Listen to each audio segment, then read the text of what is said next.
Hey guys, Ghost your Dave here with another Destiny 2 Joker's Wild video showing off another one of the new Pinnacle weapons. Last time we looked at the 21% Delirium, and today we're looking at the Oxygen SR3 Vanguard Pinnacle Scout Rifle. A lot of people have given this weapon mixed reviews, and I am kind of talking down the same boat. It is a precision frame 180 RPM scout rifle. 180s aren't really known for being the greatest, 4-tapping in the Crucible and whatnot. 10 masterwork of range, polygonal rifling for stability, accurized rounds for that nice increased range, obviously good perks. Dragonfly, good on scouts because precision kills create elemental explosions, and Megalovania? I don't really know how to pronounce it, so we're just going to be calling it Megalovania for the rest of the video. Obviously, Megalovania makes it so every precision hit increases the damage of Dragonfly, stacking up to ×3, and it refreshes with every precision hit, and it's honestly a really nice perk. Here's how the weapon looks with a couple different shaders, and we're rocking a Dragonfly spec just because it works with Dragonfly and Megalovania. Alright, so we're going to briefly look at this weapon in PvE, being what it was made for. If you don't know how to get this weapon, you get it from doing strikes or nightfalls, getting precision kills, and generating orbs in those same activities. With this weapon being made for PvE, it works incredibly well for what it's doing. It obviously bases around Dragonfly, clearing out large groups of adds. As you can see there, it is a huge explosion, and it's quick kills, and overall it feels really good for what it was made for.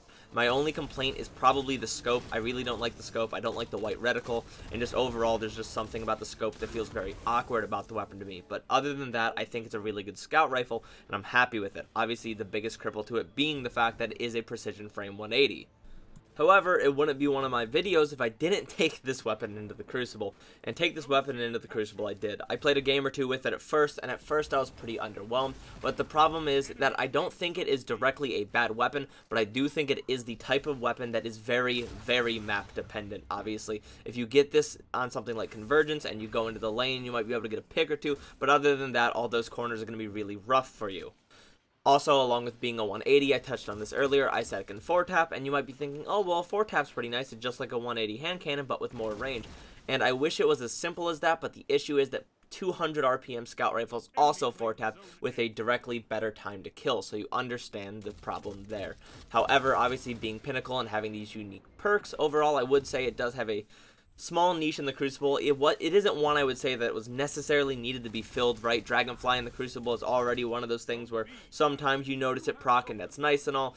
But with this, you're really not going to be getting those noticeable Megalovania procs where you land those precision hits and you get an explosion that ends up hurting someone else. Like, it's really not going to happen that... Wait a second. What is that?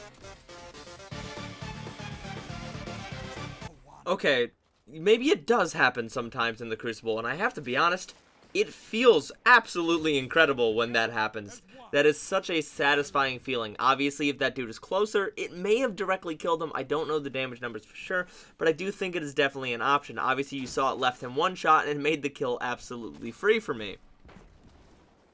But generally speaking, obviously, I always see people review weapons, and the second they realize a weapon is not incredibly meta-defining and incredibly powerful, they generally write things off, right? Like, at the end of the day, this is still a solid scout rifle. If you're looking for a scout rifle and you've gotten awful rolls over and over again, I would grab this one. And if you're ever looking to take a scout rifle into PvE, this is pretty much one of the only options you have to take in that's a legitimate option. So absolutely exciting that you finally have an entire type of weapon that can be taken into an activity that previously it wasn't worth doing.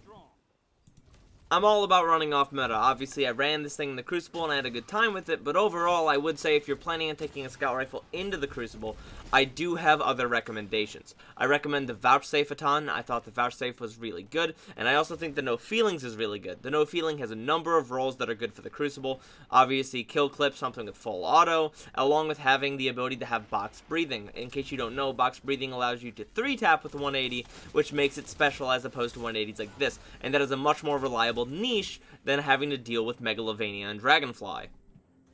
But I did enjoy using this thing because it brought back a lot of nostalgia. Back in year one of my favorite scout rifles to use was the Manannan. The Manannan was an Omelon scout rifle. I think it had a higher RPM, I'm not entirely sure, and it had explosive payload. And this, obviously being the only other Omelon scout that we've seen in quite a long time, has a lot of the same feelings and same sounds. So it was very nostalgic a little bit to use this. It's got a good look, a good shot sound, and if you're lucky enough, you can actually, from tests, get the ornament for this gun. I believe it's called perfluorocarbon. and it looks absolutely incredible. It pretty much just changes the way shaders take it. It gives it some of the Vanguard things across the gun, but it's good because obviously, as you can see with this shader and a lot of other shaders, it's kind of just a one-color brick with some other like squares on it of a different color. So it's nice to have like the triangles and whatnot of the shaders that you're putting on, and overall it just looks nice. But again, as for looks, this comes into play. The fact that the scope is still the thing that is holding me back from really enjoying this weapon. The white reticle is a big disappointment to me. It just overall, along with being a big open circle, it just does not feel crisp. It does not feel the best. You know, sometimes it feels a little bit misleading with me landing my shots and whatnot, and it's hard to see on maps, especially like this with all the white stone. Obviously, in the past, some ornaments have changed things like this. Some ornaments have changed the way sights work, and I really do hope that this is one of those guns that has that same case, because changing this sight might completely change the gun for me. You know, it's a make or break. Along with the fact that I was running a Dragonfly spec just because in PvE that's what you would run, and because it's fun to, you know, really show off these perks with the Dragonfly spec, and I feel like that's the best way to do it. But if you're serious about trying to use this gun in the Crucible, I do highly recommend that you put on a targeting adjuster just to help you land those shots and land those crits just a little bit more. I really don't think you need the Dragonfly damage. Granted, if you want to run it, it's another good option, right? I would say that those are the two options, and that that any other mod really feels kind of pointless to me. So normally with scouts, what I really like about them is the fact that you can kind of rapid fire them and it feels really crisp, it's very smooth, and it kind of bounces back very quickly. But with this, I noticed that it honestly felt a little bit too bouncy. With an Omalon weapon, that makes sense. They normally feel bouncy, but there was something about this that made me kind of feel like I needed to slow my shots even more, which hurts my overall time to kill, which is already something that I complained about here.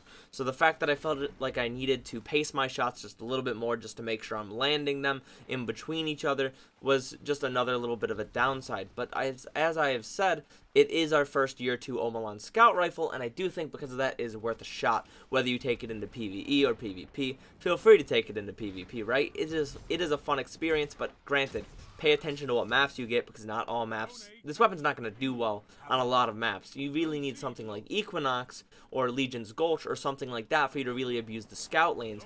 But obviously, that was just my choice to take this weapon and to talk about it in the Crucible, just because a lot of people really haven't, because this is a PvE weapon. But if we are talking PvE, I think this weapon's incredible, right? Take this into the Reckoning. It's probably going to be great for the bridge. It's good for dealing with the snipers and dealing with all the thrall there. It's not great for the majors or anything, but the free explosion damage off on them, you know, it's free chip. Nobody complains about chip because it gets them lower for however you do decide on melting them. So it's good for that. And then something like a raid and whatnot, when there's just a ton of ads, it's obviously going to be really good for that as well, because it's just going to absolutely demolish them.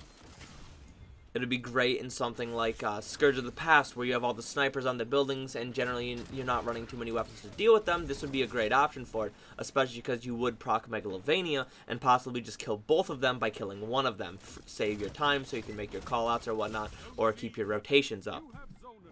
Obviously, we have Tier 3 Reckoning coming soon, and I'm excited to see if this possibly has any place there. I'll absolutely have it on me on the off chance it is, and if not, we have a raid and new events coming in Season of Opulence that this could absolutely show its face for and be very useful. So only time will tell, but for what we currently have, I do think it does have a lot of uses in different PvE activities, right?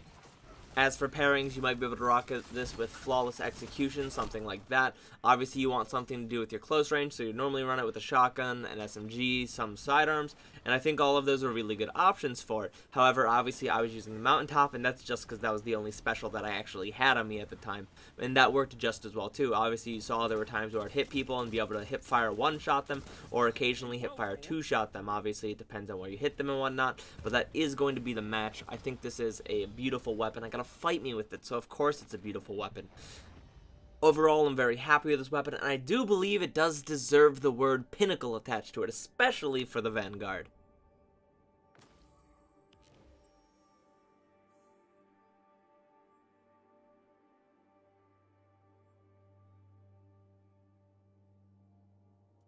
Anyways, if you liked the video, feel free to like, subscribe, comment, do whatever you want, share it with your friends, join my Discord, follow me on my other social media. Obviously, that's up to you, and have a great day.